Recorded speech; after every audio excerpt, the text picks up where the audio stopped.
Jag ser ju vad du gör. Men får du inte upp den?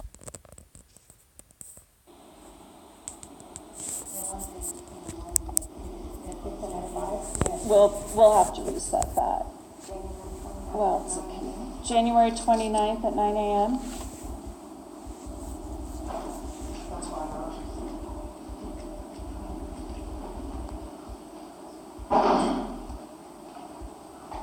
Does that work for the people? It does.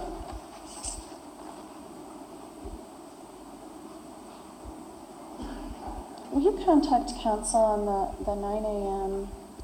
They've already been bumped once by this case. If we could move them, if we move it's a contempt advisement. If we move them to 8:30, otherwise we'll have to move them to another date. But I don't want to double set them against this hearing. All right. Now I'm sure Mr. Steigerwald has an ability to prepare with everything still under seal.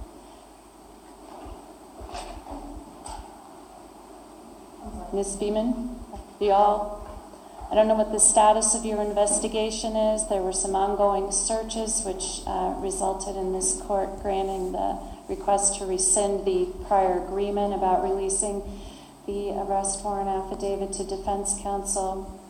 Your Honor, my request is that we release the probable cause affidavit to defense counsel under protective order, that defense counsel is not to disseminate that to anyone, including the defendant at this point, until we've had a communication with defense counsel about that issue. Because the issue is there's still an ongoing investigation and multiple investigative leads and different things that are being followed up on. So at this point, I would agree I will release it to defense counsel. And then also there will be discovery that's going to be released to defense through the normal course of discovery that we will obtain. But at this point, I will release the PC affidavit to defense under that protective. Today?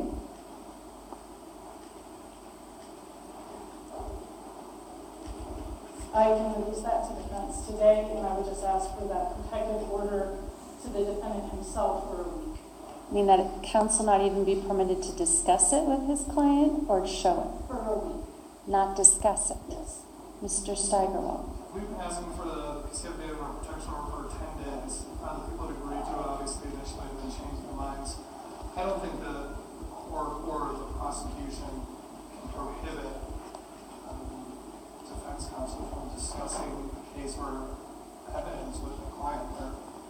People are asking for a non-constitutional restriction on the right to represent Mr. Frazee. We're only asking for a week, Your Honor, given the multiple leads and the multiple investigation issues that are prevalent throughout this case. I'm only asking for 1 week. Mr. Frazee is being held without bond. His phone calls are being recorded. His visits are being monitored.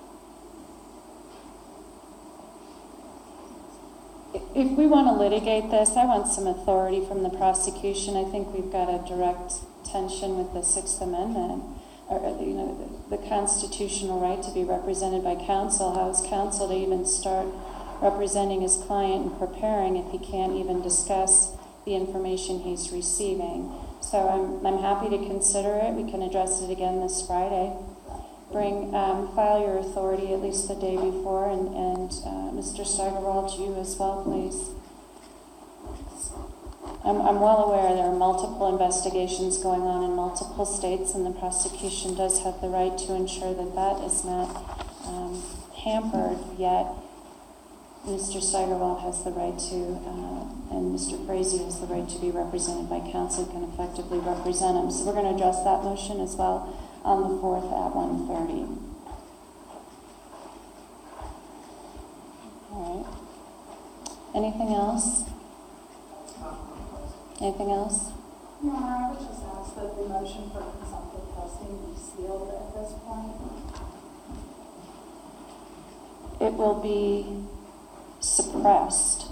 That way, technically, Mr. Steigerwald in defense has access to it. If I seal it, then he doesn't even have access to it. Any objection to that? No. All right, so it'll be suppressed. That motion is not available to the public until the court addresses that order, unless there's a defense objection you want to address, Mr. Steigerwald. All right, can you put that under motion and order suppressed, please? All right. Anything else? No, All right, we're in recess. And Mr. Sarce, you'll help media get everything. You can just come collect your equipment. Don't mind me. I'm just going to stay on the bench. We're going to just keep working and starting the rest of our docket. And deputies, when you can get Mr. Frazee removed and secured, you can bring up our next in custodies, please. Huh? Yeah. And we'll do a C in our transport order for Friday on Thursday. Thank you.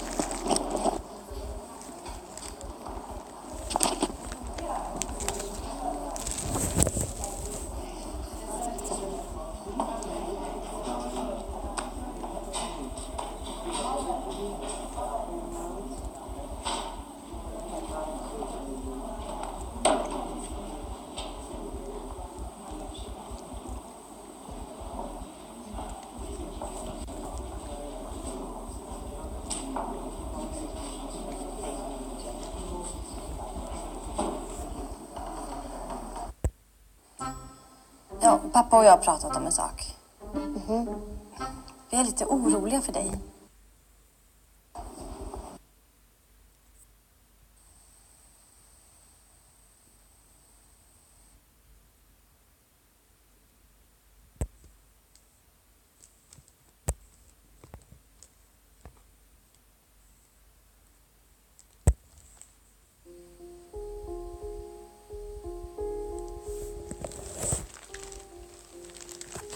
For more than 2 weeks, no one has seen or heard from 29-year-old Kelsey Berreth. It was Kelsey's mom who first reported her missing 10 days after Thanksgiving. I still know somebody knows where she's at. Somebody has seen her. Berreth's aviation career path began at Community College, where she trained as a pilot. But after moving to Sandpoint, she got the big career break she was looking for in Pueblo, Colorado, as a flight instructor. But before that, Kelsey, a devout Christian, spent most of her childhood attending school at Crestview in Moses Lake. The school is tied to the local Seventh-day Adventist church. Her brother traveled to Colorado to help find her, posting, "After arriving at Kelsey's house last night and combing through her things, we know one thing is certain. Kelsey did not pack to go anywhere. All luggage is here. Her purse is all that seems to have gone." Investigators say a few days after she was last seen, a text message from Berreth's phone was sent to her work, where she flew as a pilot, saying she wouldn't be in for the rest of the week. Then on November 25th, her cell phone gave a location 700 miles away in Idaho. None of her car's missing, food left on the stove, and only her purse appears to have been taken. Woodland Park Police Chief Miles DeYoung said it was Berreth's mother who reported her missing December 2nd, more than a week after those texts were sent. Why did Patrick not report her missing? That's a question we'll have to ask Patrick. DeYoung says he is unaware of any reports of domestic violence involving the couple. Frazee's home has not been searched, and police describe him as cooperative. He declined to appear at the press conference Monday. We are treating Kelsey's disappearance as a missing persons case at this time. We have not identified anyone as a suspect and are asking the public for any information that might help us find her. If she's out there and doesn't want to be contacted, just let us know that she's safe, and we'll let her family know. Were there any records of domestic violence issues between them that you have reports for, or any other agency has reports for? I don't have any records of that. Any plans to search Frazee's residence? That is something we're going to have to look into, absolutely. Are you thinking about it now? All options are on the table. She is a missing person, and so we are going to explore every avenue that we can. With breaking new developments in the search for a missing mom from Woodland Park. Today, for the first time, we're getting a look at Patrick Frazee, the fiancé of Kelsey Berreth, the young mother last seen on Thanksgiving. Despite attempts to dodge the media, Frazee came face-to-face today with ABC's Clayton Sandell outside a law office in downtown Colorado Springs. Frazee was holding the 1-year-old he shares with Kelsey, as well as documents that he put on the dashboard of his truck. Take a listen. Patrick, why don't you talk to us? Can you flip him? Patrick.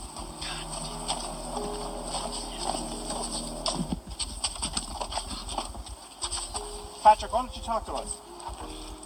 Can you tell us what happened? Patrick, what is the text message Kelsey sent you on the 25th?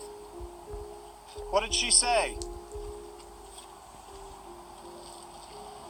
Patrick, we'd just like to get your side of the story.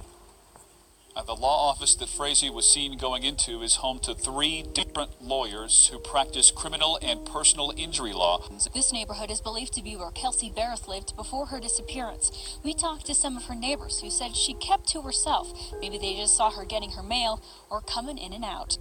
Tonight, Kelsey Berreth's mother is issuing a new plea, hoping for her daughter's safe return. I can't think of anywhere she's ever gone that she hasn't told me this is the plan. She's safe.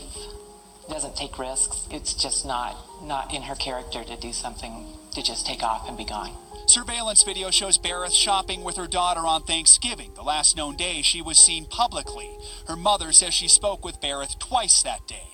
Her voice was fine. It was a normal day for her. Kelsey's fiance, Patrick Frazee, told police he saw Kelsey later that afternoon when he picked up their daughter.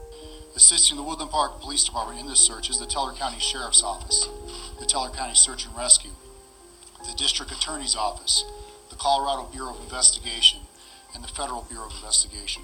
On November 25th, 3 days after she vanished, 2 text messages were sent. One to her employer, DOS Aviation, where she was a flight instructor, saying she would not be showing up to work the following week. The second was to her fiancé, Frazee.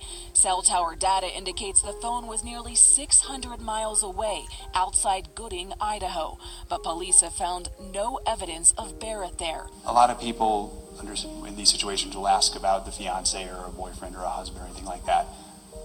They're engaged, and as far as you know, what's their relationship like? The relationship has been good. They're loving. It hasn't been ideal, given the economy and things. They had plans that haven't worked out as they would have liked, but they've dealt with that and they've made things work regardless. Just so I know, the economy, you mean just... I mean, they had plans, they were planning to find, a place for them to live and so forth, and the economy with prices dropping out. Kelsey's fiance has some cattle and stuff, and prices were poor, and so the money just wasn't available as soon as they had hoped, but they make it work. Their relationship was strong. Their relationship was strong. Exclusive video from ABC shows investigators cutting this lock at her fiance's front gate this morning before a caravan of police cars, including an FBI evidence response team, showed up to execute a search warrant at Patrick Frazee's Teller County home, the last person police say saw Kelsey face-to-face on Thanksgiving Day. There are no details available about the search as this warrant has been sealed. Police aren't specifying what led them to search that property now, weeks after Kelsey Berreth went missing.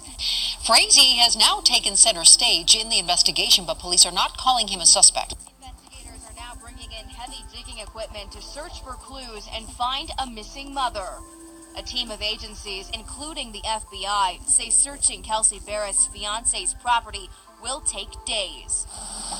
Every agency is here to find Kelsey. This has been a very rough case for us to investigate. We're working tirelessly